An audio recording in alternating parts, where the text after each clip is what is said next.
The life of God that we have is compared to a river. Streams of water, abundant, a stream of water, river, living water. If a river stops moving, it's no longer a river. It's either frozen or stagnant, but it's not a river. If it's frozen, it's not a river. If it's stagnant, it's not a river. The only way to stay fresh is to keep moving. Keep flowing. Don't stay the same. And the direction is heavenward, upward, higher ground. Therefore, we must have an attitude that is higher ground, to the higher ground. To live in the Spirit, in Hebrew, Spirit is ruach, wind. Wind has to move. If it stops moving, it's not wind. Turn to 2 Peter. 2 Peter, the beginning. 2 Peter 1 and verse 5. I want to show you something here. 2 Peter 1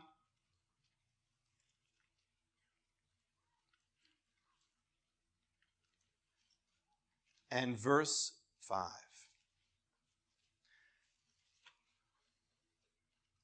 Now for this reason, also applying all diligence, in your faith supply goodness.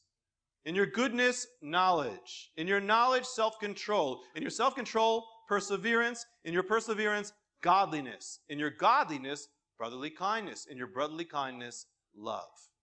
For if these qualities are yours and are increasing, they render you neither useless nor unfruitful in the true knowledge of our Lord Yeshua, Jesus the Messiah. What is it saying here? Is it saying that if you have love and goodness and perseverance and self-control and all these things, that's good? Is it saying that that will keep you from being ineffective? No. It says if you have these things and if they are increasing. If you possess them but they're not increasing, then which way are you going? If you're not going up, you're going down. He's saying you need to be growing in faith. More faith. You have more faith now than you had a year ago. More faith now than you had when you first came to the Lord. You are to be growing in goodness. You're to be more good now than you were a year ago. Growing in the knowledge. Growing in self. You're to be more self-controlled now than you were at your most holy moment.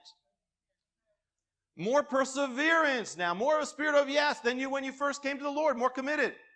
More godly. And more loving than when you were just filled with His love. Are you? That is the course the normal believer is to have. That is the course that is to be for all believers. Higher ground is not optional. It is inherent. We may think, well, some believers, they're the real spiritual ones. No. Some believers, well, they're real committed. They're just, they're going on missions. They're doing this. No. We are all called. Everyone in the Lord is called. There's no excuse. It is inherent to life in Messiah. The nature of it must grow. The nature of love must grow. The nature of light must spread, or it's not light. It is inherent. Turn to Philippians 3. Philippians 3.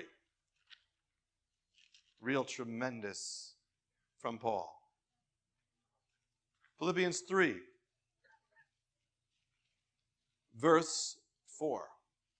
Although I myself might have confidence, even in the flesh, if anyone else has a mind to put confidence in the flesh, I far more. I was circumcised on the 8th day of the nation of Israel, of the tribe of Benjamin, of Hebrew of Hebrews, as to the law, a Pharisee, as to zeal, a persecutor of the church, as to righteousness, which is in the law, found blameless. But whatever things were gained to me, those things I have counted as loss for the sake of Messiah. More than that, I count all things to be lost in view of the surpassing value of knowing Messiah Yeshua, Jesus my Lord, for whom I have suffered the loss of all things and count them as garbage in order that I might gain Messiah and might be found in Him, not having a righteousness of my own derived from the law, but that which is through faith in Messiah, the righteousness which comes from God on the basis of faith, that I might know Him and the power of His resurrection and the fellowship of His sufferings, being conformed to His death, in order that I might attain to the resurrection from the dead. Not that I've already obtained it or have already become perfect, but I press on, in order that I may lay hold of that for which also I was laid hold of by Messiah, Yeshua. Brethren, I do not regard myself as having laid hold of it yet, but one thing I do, forgetting what lies behind and reaching forward to what lies ahead, I press on toward the goal for the prize of the upward call of God in Messiah, Yeshua, Jesus. Let us, therefore, as many are as perfect, have this attitude. And if anything, you have a different attitude, God will reveal that to you.